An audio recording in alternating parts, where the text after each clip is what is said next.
संतान से सुखी होने की जो कामना करते हैं वो मूर्ख होते हैं। शास्त्र में उनको मूर्ख कहते हैं। सुख चाहत जे पुत्र ते मूढ़न के भूप। मूर्खों में सबसे बड़े मूर्ख वही होते हैं। ये पुत्र की बात तो शास्त्रकार ने कह दी। वस्तु स्थिति सज्जनों ये है कि संसार में कोई पदार्थ आपको सुखी नहीं बना सकता। त्रिलोकी का राज्य आपको दे दिया जाए फिर भी आप सुखी नहीं हो सकते। ये कथा सुनाई जा रही है। देवताओं का राजा है, इस लोक का राज नहीं, देवलोक का राज है। क्या दशा हुई उसकी। महाराज अगले जन्म में इस वृत्रासुर की कथा सुनाते हैं। तो अंगिरा मुनि ने राजा को बहुत समझाया, परंतु संतान का मोह फंसा हुआ था अंतःकरण में। राजा ये नहीं समझ पाया। ऋषि जो कह रहे हैं सुख पाने का मार्ग है और ध्रुव सत्य, ऐसा नहीं समझ पाया। संतान की हटकी। संत बड़े दयालु होते हैं। महाराज अंगिरा जी ने एक चरु बनाया, चरु खीर को कहते हैं, उसे अभिमंत्रित किया और कह दिया कि ये अपनी प्यारी रानी को खवा दो। राजा की एक कृतद्युति नाम की रानी ज्यादा प्यारी थी, वो चरु उसे खवा दिया गया। रानी गर्भवती हो गई। आप लोग ध्यान देना, इतनी रानियां और एक रानी के गर्भ हुआ, समय के अधीन उसके एक पुत्र का जन्म हुआ। भारी राजा को प्रसन्नता हुई, जनता बड़ी भारी प्रसन्न हुई, बड़ा उत्सव मनाया गया, बड़ा सुख हुआ राजा और रानी को। इतना ही दुख हुआ अन्य रानियों को। ध्यान देना, न वो पुत्र सुख रूप है न वो पुत्र दुख रूप है। संसार के सारे पदार्थों की यही गति है। पुरुष की वासना के अनुकूल होता है, चाहे वो महान दुख का कारण हो उसे सुख रूप मानता है, और वासना से प्रतिकूल होता है, चाहे वो सुख का समुद्र हो उसे ये जीव दुख रूप मानता है। बोलिए वृंदावन बिहारी लाल की। ध्यान देंगे कथा पर। महाराज पुत्र का जन्म हुआ, राजा को सुखानुभूति हुई, अन्य रानियां जो थी उनको उतना ही दुख हुआ। ये बात आप लोगों की समझ में आ गई। संसार का कोई पदार्थ सुख अथवा दुख रूप नहीं होता, ये ऋषियों का निर्णय है। ये जीव की वासना जिसके अनुरूप होती है वो सुख रूप होता है, और अंतःकरण की वासना विपरीत होती है वो दुख रूप होता है। ये संसार की आसक्ति वाले पुरुषों का लक्षण है। रानियों को दुख हुआ, उन्होंने असमय में सोते हुए बच्चे को जहर दे दिया और असमय में अरे सुन ले, फिर लड़ लियो मृत्यु हो गई। ध्यान दें आप लोग, इतनी रानियों में एक बेटा और असमय में मृत्यु हो जाए। राजा रानी और प्रजा को अपार दुख हुआ। उन रानियों को दिखाने के लिए दुख हुआ, हृदय में दुख नहीं हुआ। महाराज राजा और रानी ने अन्न जल छोड़ दिया, बड़ा भारी दुख हुआ। एक बच्चा समय में चला गया। इतनी रानियों में ये समाचार सुना महामुनि नारद जी ने। ये राजा नारद जी का शिष्य था।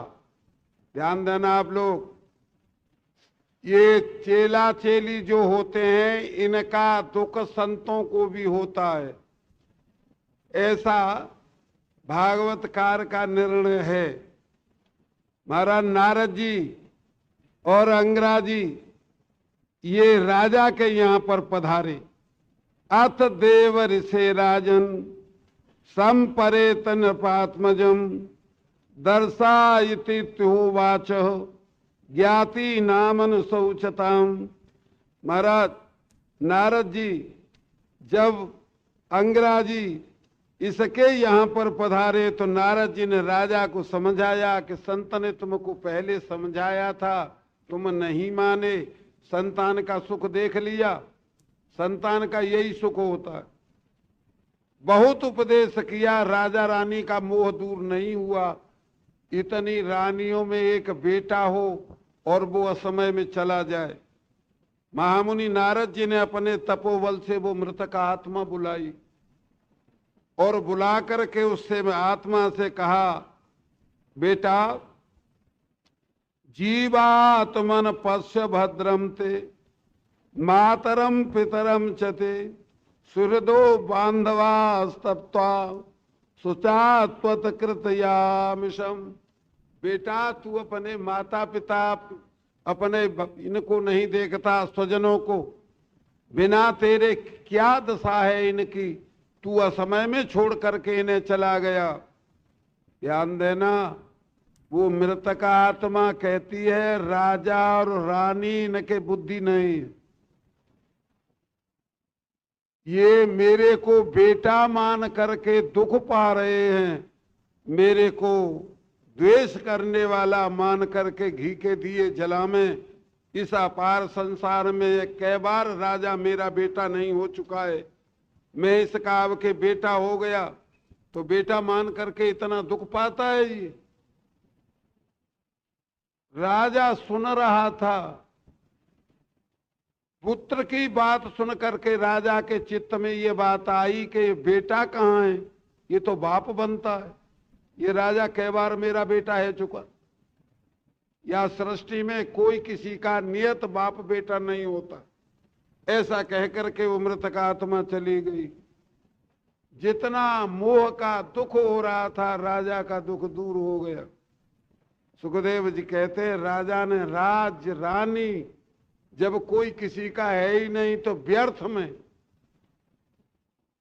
अपने जीवन का फजियता करना है, इनमें उलझ करके मरना, सब छोड़ करके महाराज संत बन गए। महाराज पश्चिम के सागर पर जाकर के भगवान संकर्षण की बड़ी भारी पूजा की। राजा भगवत पूजा से सिद्ध हो गए। सिद्ध जानते हो ना, जो बात कह दी जाए वो बात पूरी हो जाए उन्हें सिद्ध कहते हैं। राजा सिद्ध हो गए, एक सुंदर रथ मिल गया, उसमें बैठ गए। वो रथ चाय जहां गमन करता था। एक समय की कथा है, राजा रथ में बैठ करके कैलाश पर चले गए। कैलाश पर भगवान शंकर जगत जननी पार्वती जी को अपने पास बिठा करके ब्रह्मवादी ऋषियों को ब्रह्म ज्ञान का उपदेश कर रहे थे। राजा ने देखा, ध्यान देना, ये अभिमान की कथा सुना रहे हैं। अभिमान कितना जहरीला जहर होता है। एक जहर जीभ पर लगाने से ही जीव की मृत्यु होती है, परंतु ये अभिमान ऐसा जहर है कितने जन्म मृत्यु होती है और कितने जन्म दुख उठाने पड़ते हैं। इसलिए कथा सुनाई जा रही है। राजा ने शंकर जी को देख करके अभिमान बस सिद्ध बन चुके हैं ना, अभिमान बस कहा, एस लोक गुरु साक्षात धर्म वक्ता शरीरिणाम आस्ते मुख्य सभायाम वही मिथुनी भूय भारिया। देखो ये शंकर धर्म के ठेकेदार बनते हैं और ब्रह्म ऋषियों की सभा में पत्नी को पास लेकर के बैठे। ऐसा कैसे कह दिया? राजा ने रानी और राज छोड़ दिया था, ये अभिमान था। क्या समझ रखा है इतना सामान छोड़ करके साधु हुआ हूं? अच्छा, वृंदावन में एक संत कह रहे थे कि संत से स्वामी जी बैठे थे कन्नानंद जी कि क्या समझ रखा है, मैंने इतनी डिगरी जमुना जी में फेंक दी है, एक वृद्ध संत ने कहा कि फेंकी एक भी नहीं है, ते भीतर धरी है। अच्छा, तो क्या समझाए, घर पर इतना सामान है, उसे छोड़ करके बाबा जी बने, ऐसा मन समझ लेना। ये अभिमान राजा के चित्त में था। जगत जननी पार्वती जी ने वाणी सुनी, भगवान शंकर तो कुछ नहीं बोले। महाराज महान ईश्वर हैं। मच्छर कान पर भनभन आए तो कोई लोग ज्यादातर नाराज होते ही। पार्वती जी इस बात को नहीं सह सकी। पार्वती जी ने सोचा राजा के बहुत बड़ी बीमारी है और ये बीमारी आगे बढ़ेगी, फिर इलाज नहीं होगा, असाध्य हो जाएगा। बोला इलाज कर दें राजा का। जगत जननी पार्वती जी ने कहा कि ये ब्रह्मवादी ऋषियों को इस बात का ज्ञान नहीं है, ये पत्नी को पास लेकर के समाज में बैठे, तुम्हें ज्ञान है। ये ऐसी भेद बुद्धि राक्षसों की होती है, जाओ राक्षस हो जाओ।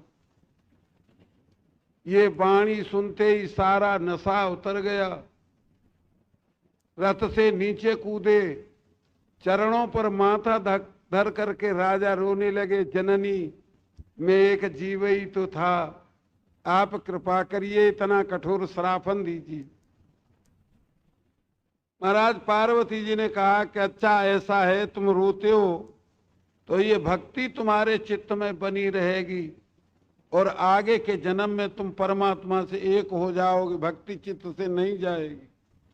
महामुनि सुखदेव जी कहते हैं, राजन ये वही राजा चित्रकेतु था वित्रासुर, इसलिए इंद्र के युद्ध में भगवत आराधन करने के लिए बैठ गया।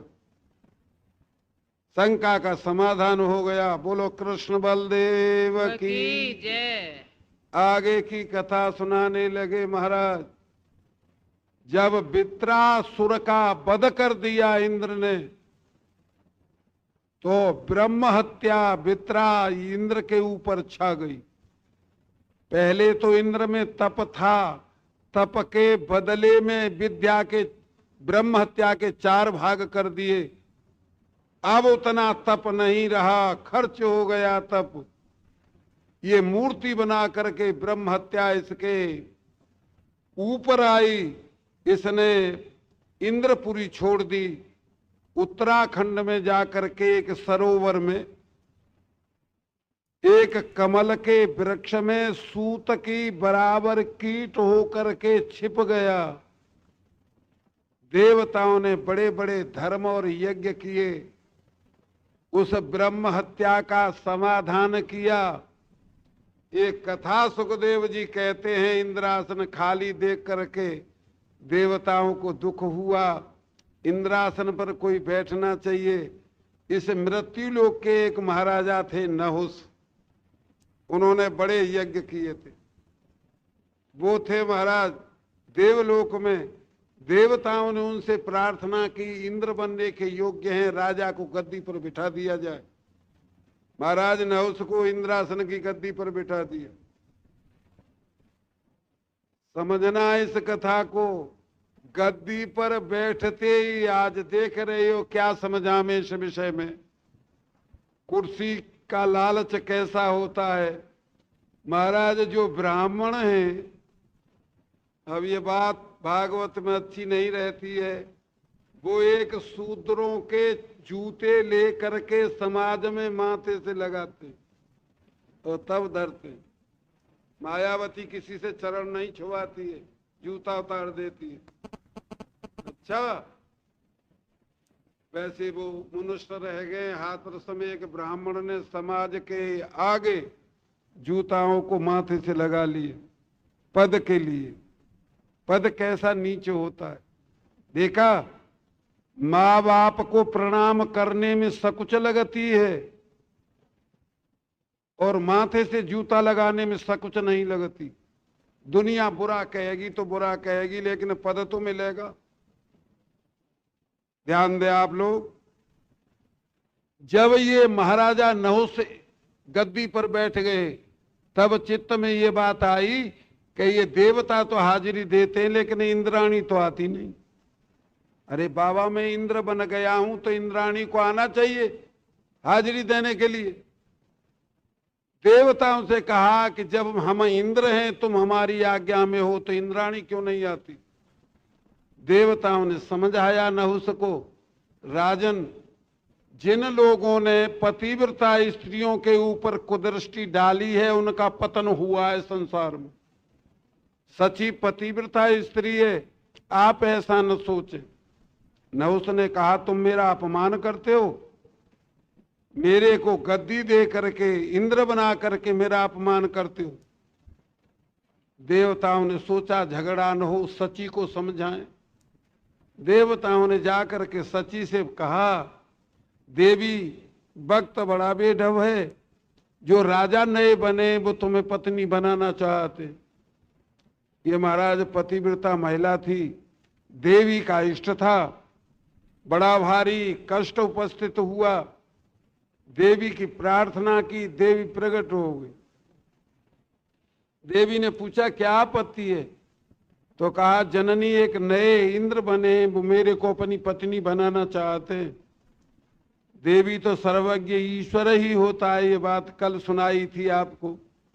देवी ने मुस्का करके कहा उससे कह दो परमहंस ऋषियों की पालकी में बैठ के आवे महल में, तो मैं पत्नी बन जाऊंगी। यही महाराज नहुस से बात कह दी गई। ध्यान देना, पद में कितना अंधापन और निर्दयता नीचता होती है। परमहंस ऋषियों की चरण छू करके प्रार्थना करने लगा राजा, महल तक पालकी आप ले चल। उसमें सप्त ऋषि थे, परमहंस ऋषि थे, पालकी कभी ढोई नहीं थी। राजा की आतुरता देख करके संतों के चित्त में दया आ गई। एक जीव इतना बेचैन है एक स्त्री के बिना, कोई बात नहीं, चलो ले चलो। पालकी उठा ली, उठा करके चलने लगे। राजा की कामुकता के आगे वो बहुत कम चलते थे, संत अपनी महिमा में ठीक चलते थे। महाराजा अगस्त जी के लात लगा दी, जल्दी जल्दी चलिए। लात का स्पर्श होते ही राजा के इस घोर पाप का परिणाम ये हुआ, ये महाराज पाप ऋषि के हृदय में जाकर प्रतिध्वनि रूप होकर के निकला कि जल्दी जल्दी सर्प चलते हैं, जाओ सर्प हो जाओ। सर्प होकर के राजा गिर गया। ध्यान देना, अभिमान में पद में जब ऐसे ऐसे जीवों का विनाश हुआ, हम लोग सोचें, सत्संग करें और इन कुमार्गों से बचें, तब तो सुखी रहेंगे। और इनमें रात दिन रमे रहें और सुख चाहें, ये बड़ी भूल की बात है। महाराज सुखदेव जी कहते हैं, इंद्र अपनी गद्दी पर आ गए। राजन बस यही है, जो जीव इन कथाओं को नहीं समझते हैं, जो इस विषय को नहीं समझते हैं, वो अचेत होते हैं, अंधे होते हैं।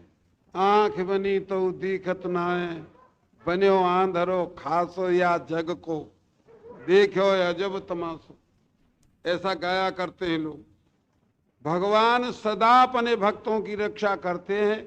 आज तक कोई ऐसा उदाहरण नहीं शास्त्रों में मिला किसी भक्त की भगवान ने रक्षा नहीं की। महाराज प्रहलाद तो बालक था और प्रहलाद के विरोध में एक अद्वितीय शक्ति थी, फिर भी भगवान ने रक्षा की।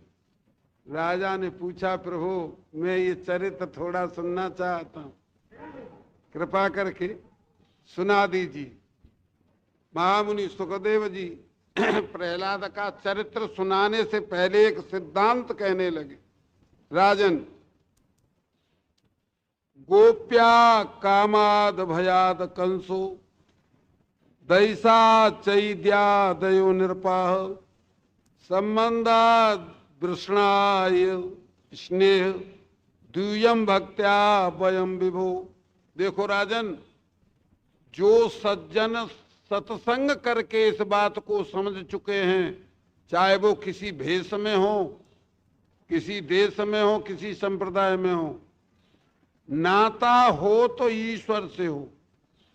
ये हमारे और आपके जितने नाते हैं, ये सारे नाते इसीलिए हैं, इन नातों को माध्यम बना करके ईश्वर को प्राप्त किया जाए। पत्नी का, पुत्र पिता का, जितने नाते हैं, भाई भाई का, भाई बहन का, सारे नाते इसलिए ऋषियों ने स्वीकार किए हैं, इन नातों को स्वीकार करके ईश्वर से जोड़े जाएं और ईश्वर को प्राप्त किया जाए। भगवान से नाता चाहिए तो क्या लाभ होगा? भगवान के पास में दूसरी वस्तु कोई है ही नहीं, केवल सच्चिदानंद रूपता है, उसे जीव को दे देते, सदा सदा के लिए अविचल शांति प्राप्त हो जाती है। सुखदेव जी ने बताया, राजन, गोपियां काम भाव से परमात्मा से एक हो गई, और ये कंस जो था ये द्वेष से परमात्मा से एक हो गया।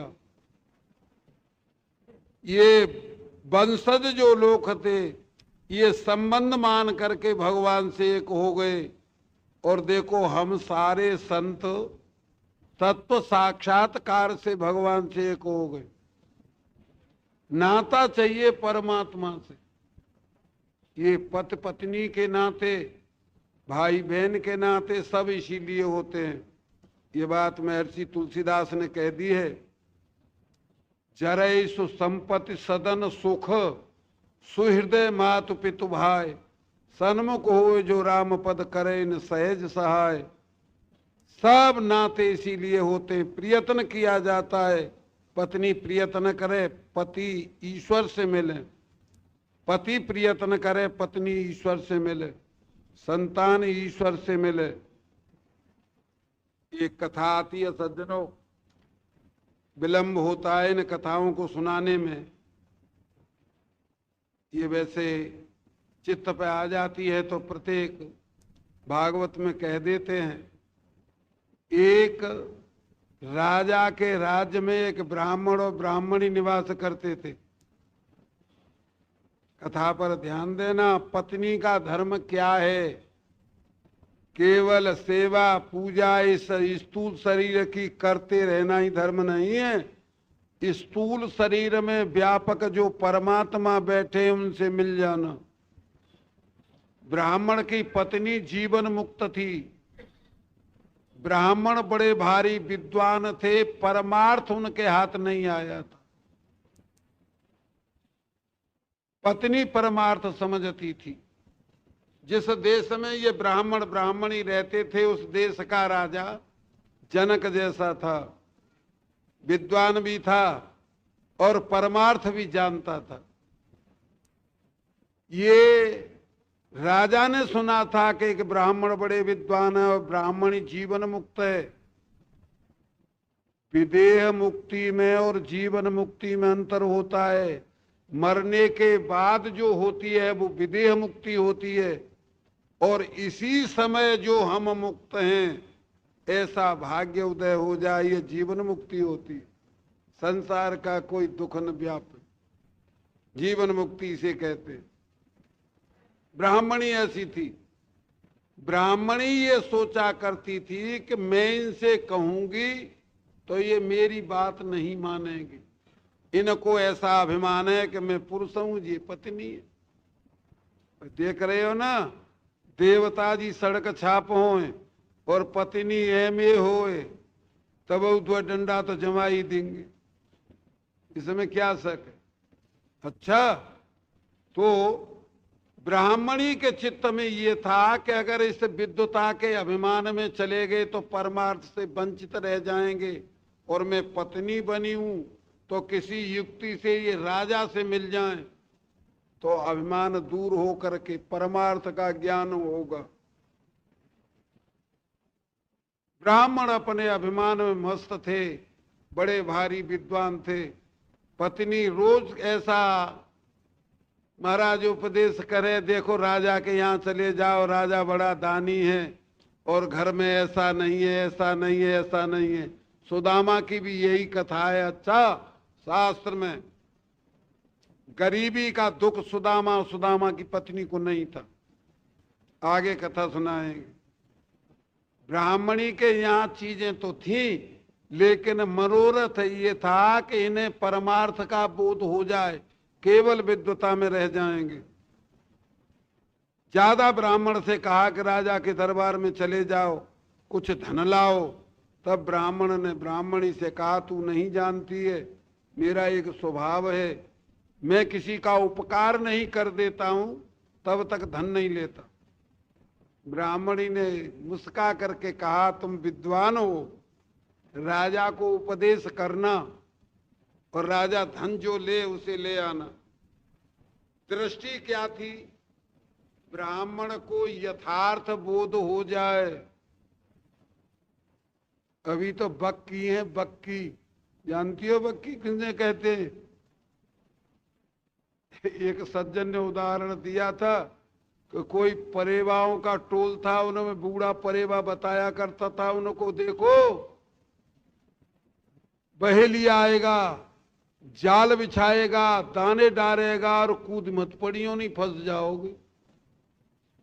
वे सारे परेवन जिबात याद कर ले, आप सही में गाँव में बहेलिया आवेगो, जाल बिछावेगो, दाने डालेगो, कोई फसमन जइयो और बड़े हंसे हैगो सबने याद। कोई बहेलिया गयो जंगल में, बे किल्ला रे जाई बात है कि बहेलिया आवेगो, जाल बिछावेगो, दाने डालेगो, फसमन जइयो। बहेलिया ने सोचो जे तो पहले ही समझ गए, जे काय को आएंगे जाल में।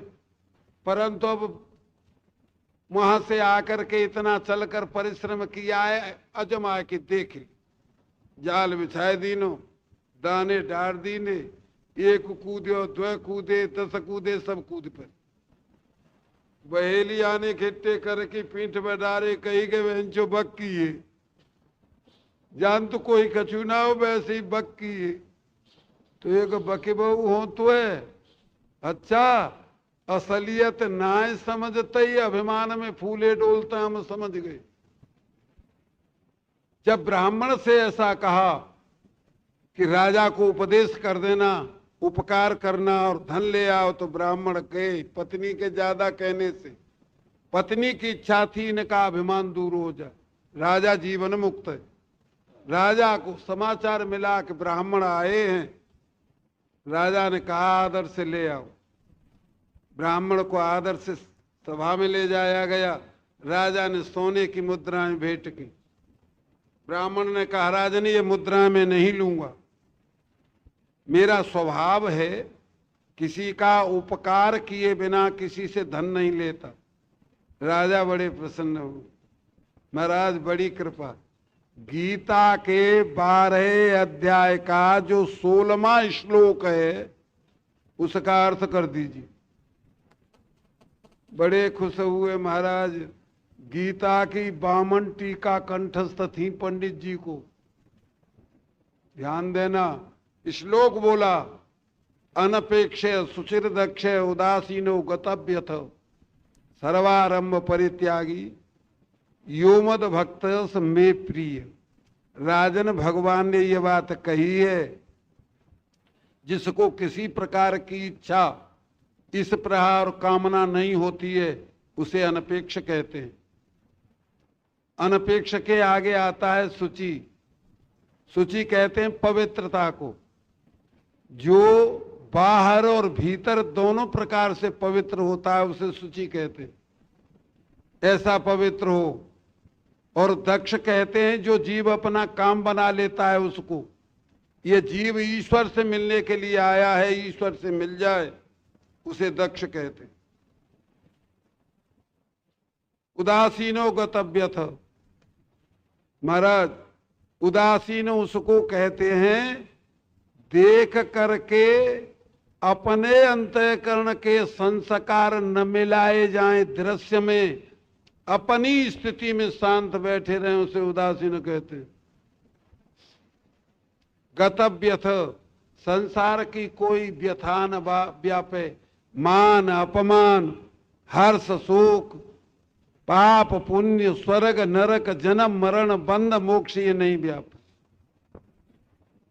आगे महाराज, सर्वारंभ परित्यागी, जिसने सारे आरंभों का त्याग कर दिया है, ऐसा जो भक्त होता है वो मेरा प्यारा भक्त होता है। भगवान ने ऐसा कहा है। राजा ने कहा पंडित जी से, पंडित जी ऐसा प्रतीत होता है, इस अर्थ से तुम अनभिज्ञ हो।